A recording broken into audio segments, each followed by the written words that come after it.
Sainte Marie, Maman bon Dieu, pour nous.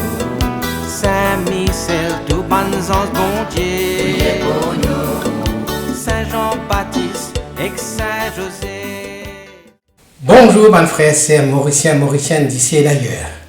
Merci de nous rejoindre nous dans notre programme Un Saint chaque jour. Dans ce programme-là, nous avons l'occasion de faire un peu de connaissance avec les saints, les saintes, qui l'Église invite nous pour célébrer chaque jour. Et aussi pour demander aux autres, prier pour nous et intercéder pour nos familles.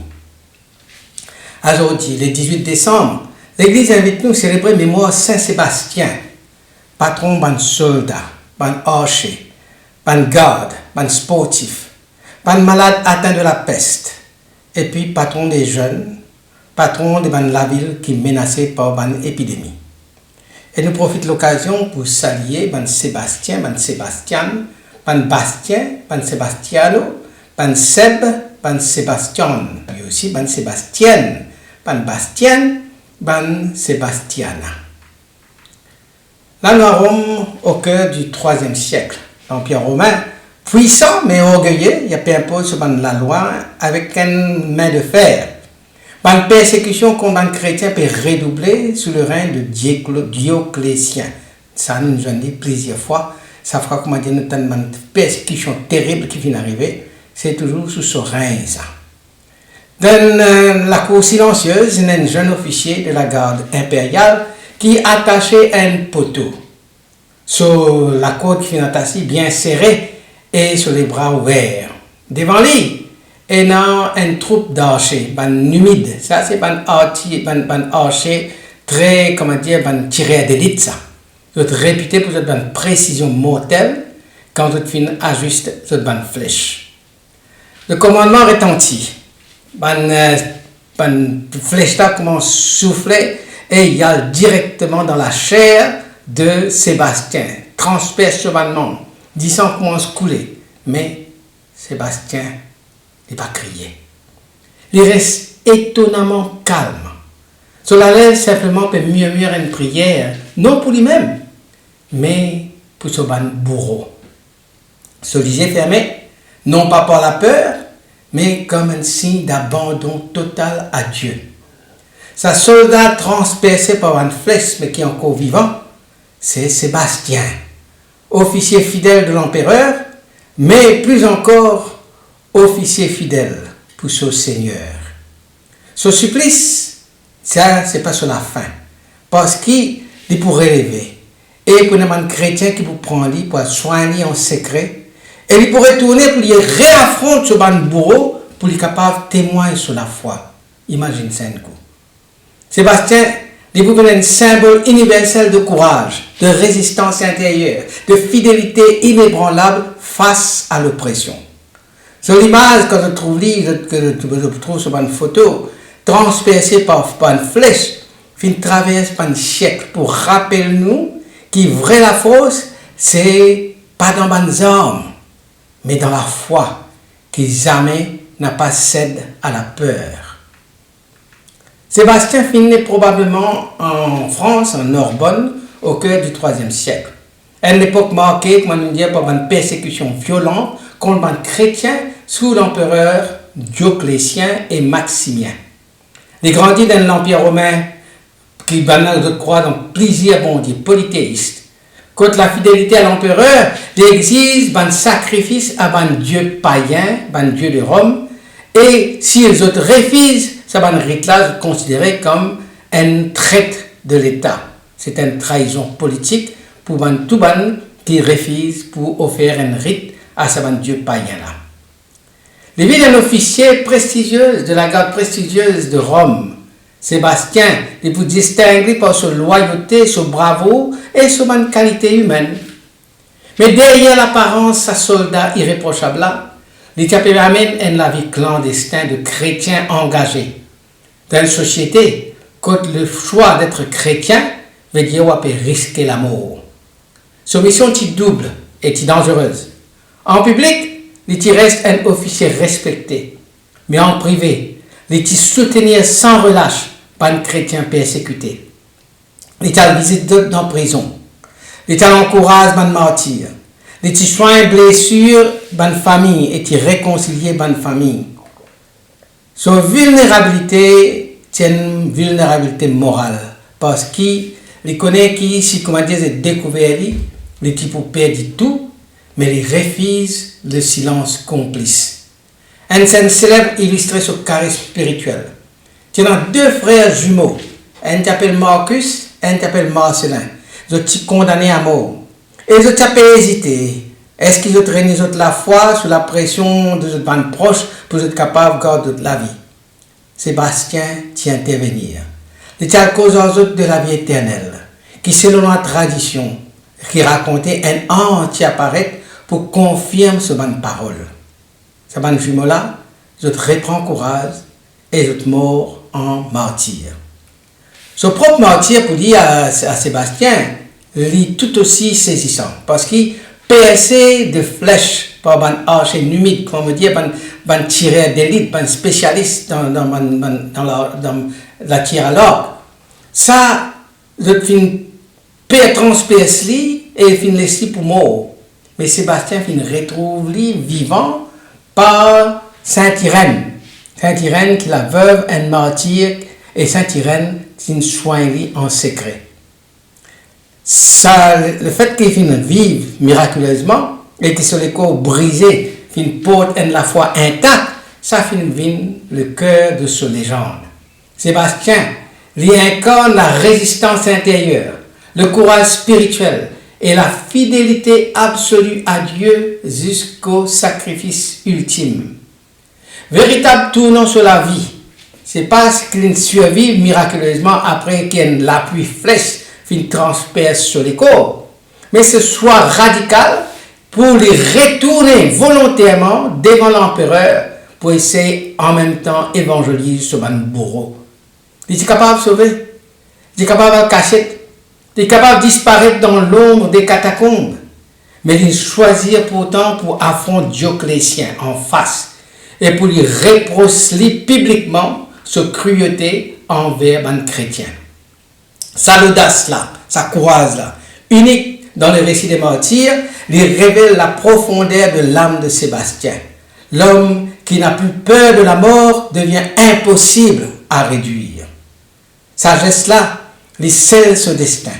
Condamné une seconde fois, l'âge fouette lui à mort et sur les causes étaient dans les égouts de Rome. Mais par sa choix là, Sébastien devient un témoin absolu.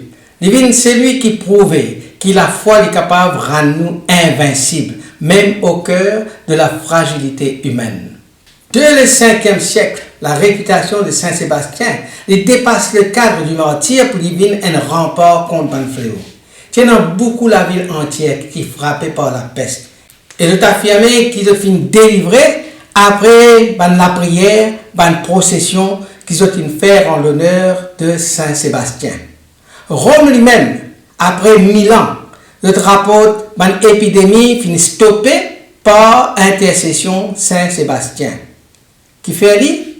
Parce que dans la culture antique, une flèche symbolise un fléau envoyé par un dieu païen pour punir les hommes.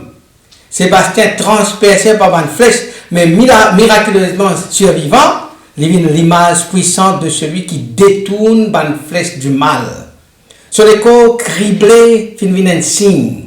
La souffrance acceptée par amour est capable d'une barrière contre la mort. Ainsi, au fil des siècles, Saint Sébastien peut évoquer comme protecteur contre une épidémie. Et ce culte pour répandre partout dans l'Europe jusqu'à inspirer un chef-d'œuvre artistique pendant les grandes pestes épidémies médiévales du Moyen-Âge. Un autre épisode révèle l'impact spirituel social de Saint Sébastien. Chromas, le préfet de Rome, haut fonctionnaire influent, était malade et était désespéré. Selon la tradition, Sébastien a prié pour lui et il gagne sa guérison. Sa miracle, il ne s'arrête là. Il ne s'arrête par une simple guérison physique, mais il provoque une véritable révolution intérieure. Si bien qu'il, Chromas, les convertit au christianisme, les renonce à ses fonctions d'homme public, des fonctionnaires de préfet, et avant qu'il retire pour y amener la vie de foi, pour y libérer des centaines de prisonniers chrétiens. Un seul acte de guérison déclenche une cascade de libération et change le destin de nombreuses familles. Ce miracle illustrait la puissance transformatrice de la charité et de la foi. Un geste de compassion capable de bouleverser une structure d'injustice et ouvrir un chemin de liberté. Dans le monde où la peur et la compromission semblent parfois plus fortes que la vérité, Saint Sébastien rappelle-nous que la résistance à l'injustice, c'est pas juste, appartenir à un puissant. Il n'est pas un empereur, il n'est pas un chef militaire, mais il est un simple officier de la garde impériale. Pourtant, il fait oser tenir tête à Dioclétien, l'homme le plus puissant de son temps. Ce courage n'est pas fondé sur la force des armes, mais sur la force de la conscience.